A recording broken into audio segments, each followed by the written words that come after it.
Ready when you are, Coach. Okay, obviously, a game we lost because of 3 turnovers going in to score, and all three different,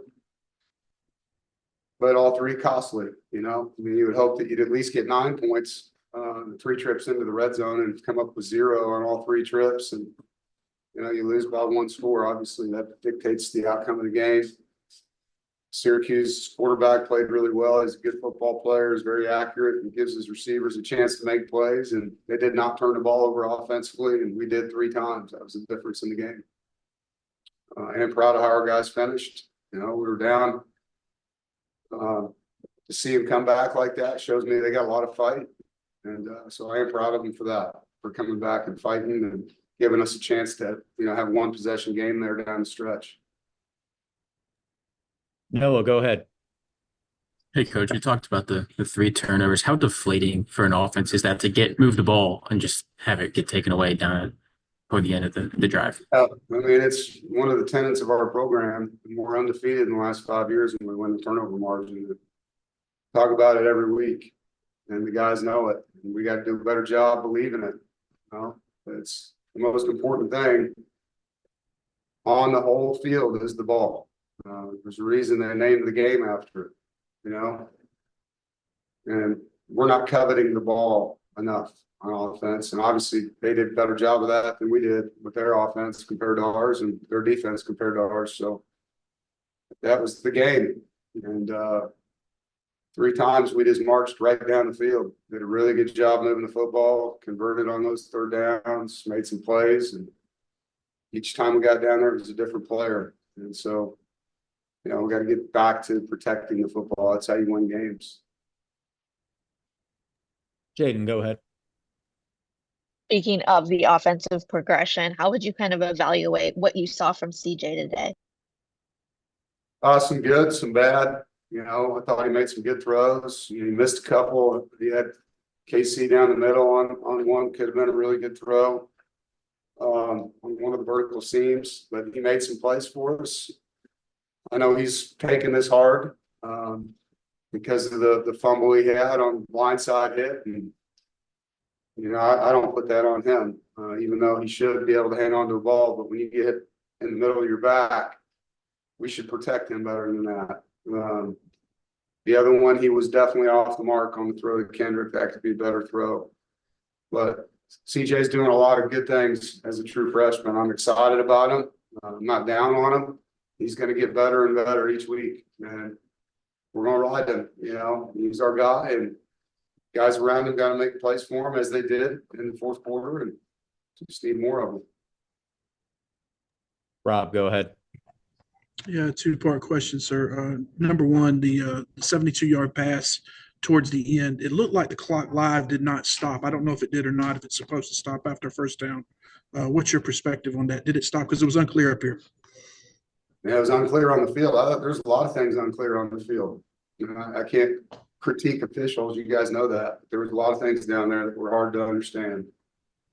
Okay. The last question for me, sir. Your skill guys made some great plays. Concepcion, Noah Rogers. Are you seeing some separation and now getting back to what you envisioned from some of these guys at the beginning of the season? Yeah, we're getting better. I think the chemistry between the quarterback and his receivers is improving. You saw explosive play from Noah. It was a great job by him getting back in bounds after the reroute. I thought Hollywood sparked the offense, and we needed a spark. KC, we got him involved. Justin Jolie continues to make plays. So, yeah, there are some positives. And there were some positives last week. We're just not getting the satisfaction of a win from these things because we're beating ourselves too much. That has to get fixed. And whether it's a costly penalty, we had 2 guys in motion, and that's a mistake by the quarterback. He's got to let the guys get set. Or a turnover. Fastest way to lose a game is to beat yourself. We've been pretty good at that around here, not beating ourselves over the last 4 seasons, and this year we got to get back to it. And this team will continue to work. They'll continue to get better, and there's some good young players, and so we got to let those guys mature and play for their quarterback. Colby, go ahead. Yeah, Dave, what did you think about the atmosphere and the crowd here tonight at Carter Finley? Oh, it was awesome. Crowd was great. Very thankful. Thought the uniforms looked great too.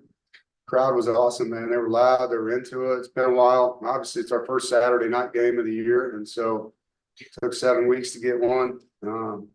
With the first game being at night, but it was on a Thursday, so it was great to have a weekend that way. Thankful to the fans and to the student section, and they were great. And I know they're frustrated by the outcome of these games. Just hang in there. Some good young players that are fighting hard for you, and they're going to keep getting better. Ethan, go ahead. Hey, Coach. Syracuse finished this game 8 of 15 on third down and 1 of 3 on fourth down. How would you assess that side of the ball's job on those potential drive-ending plays? Yeah, we had opportunities for sure. A lot of third and mediums, and they made more plays than we did. We got to have tighter coverage. We missed Brandon Cisse tonight for sure. One of our best defensive backs. We missed having him out there. Missed not having, number 10 on defense. And, when you're missing good players on a certain side of the ball on key downs, it shows up, shows up. And so was it good enough? No. We expect to be better than they were 8 of 15. So 50%, we expect to be better than that. Obviously, fourth down, they were only 1 of 3. So it means we were 2 of 3. That's pretty good. And it's the third and medium area, where they converted on some slants and just really tight coverage throws, good catches by their guys. And we got to have tighter coverage to be able to break those up. Noah, go ahead. Hey, Coach, you talked about the fight from your team at the end of the game to make it a one-score game. What do you say and what's the message to this team kind of moving forward from this loss and trying to keep them together? And you talked about a lot of young guys playing in big roles. How do you try to keep their spirits up moving forward? He's telling the truth. I mean, we fought hard. I told him I was proud of their fight and told him that we can't turn the ball over 3 times in the red zone and expect to win. I mean, it's honest. I was proud of how they finished. They fought hard, man, all the way down to the onside kick. We had a chance at that football, and Noah did a nice job. So you just tell them the truth. I mean, I care a lot about these players. I mean, just want them to play hard for each other, keep getting better, and eventually the tide's going to turn if you do it that way. Thanks for joining us, Coach. All right, thank you.